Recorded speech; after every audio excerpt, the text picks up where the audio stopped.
స్థానిక సంస్థల ఎన్నికలకు వైఎస్ఆర్సీపీ సిద్ధమైంది. అత్యధిక స్థానాల్లో గెలిచేలా వ్యూహాత్మక అడుగులు వేస్తోంది. గెలుపే లక్ష్యంగా పనిచేసేలా ప్రతి ఒక్కరిని కార్యోన్ముఖులను చేస్తోంది. అందులో భాగంగా పార్టీ ముఖ్య నేతలతో వైఎస్ జగన్ కీలక సమావేశం నిర్వహించి దిశానిర్దేశం చేయనున్నారు.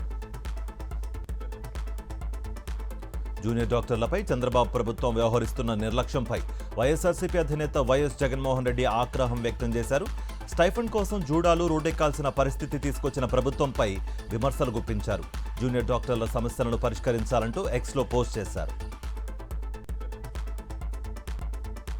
కెనడా నుంచి దిగుమతయ్యే కార్లు, ట్రక్కులు, ఉక్కుపై టారిఫ్స్ 50% పెంచనున్నట్టు అమెరికా అధ్యక్షుడు డొనాల్డ్ ట్రంప్ ప్రకటించారు.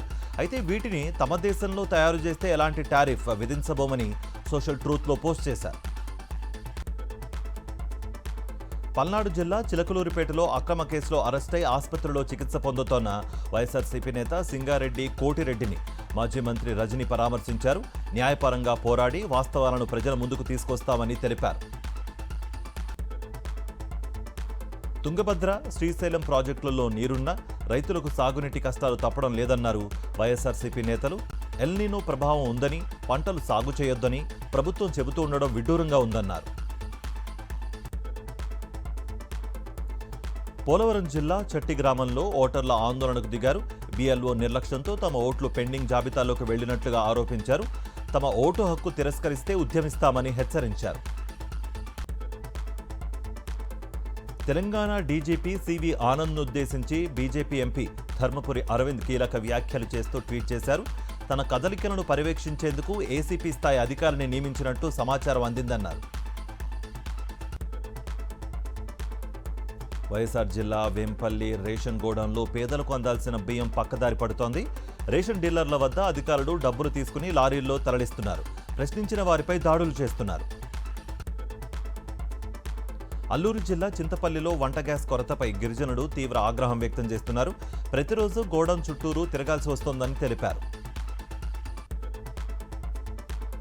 యాదాద్రి జిల్లా ఆలేరు తహసీల్దార్ కార్యాలయంపై ఏసీబీ అధికారులు దాడులు నిర్వహించారు.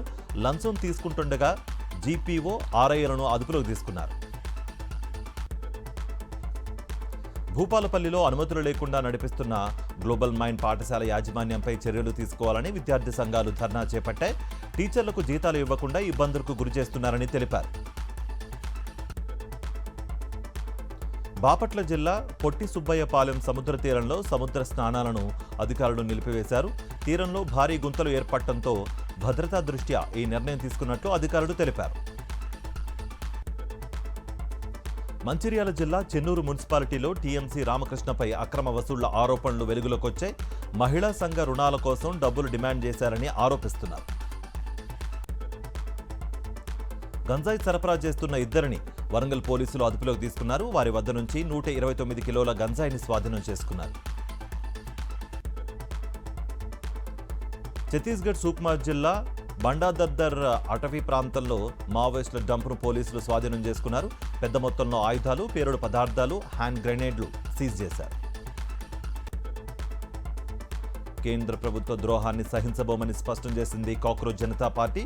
జూలై 25న ఇచ్చిన హామీలను కేంద్రం నెరవేర్చలేదని ఆరోపించింది. ఈ నేపథ్యంలో సెప్టెంబర్ 5న ఇండియా గేట్ నుంచి ఢిల్లీ పోలీస్ హెడ్ క్వార్టర్స్ వరకు శాంతియుత ర్యాలీ నిర్వహించినట్టు ప్రకటించింది. ఓనం వేడుకల వేళ ప్రత్యేక పూజల కోసం శబరిమల ఆలయంలో భక్తులు దర్శనానికి అనుమతిస్తున్నారు. ఈ నెల 26న తిరువోనం రోజు సన్నిధానంలో భక్తులకు సంప్రదాయ విందును అందిస్తారు. శ్రీలంకతో రెండో టెస్టులో సెకండ్ డే కూడా టీమిండియాదే డామినేషన్ కనిపించింది. 503 పరుగులకు డిక్లేర్ ఇచ్చి 8 పరుగులకే ఇద్దరు శ్రీలంక బ్యాటర్స్ను అవుట్ చేసింది. శ్రీలంక 495 పరుగులు వెనుకబడి ఉంది. ఇవాళ త్వరగా వికెట్లు తీస్తే భారత్కు విజయావకాశాలు పెరిగే ఛాన్స్ ఉంది.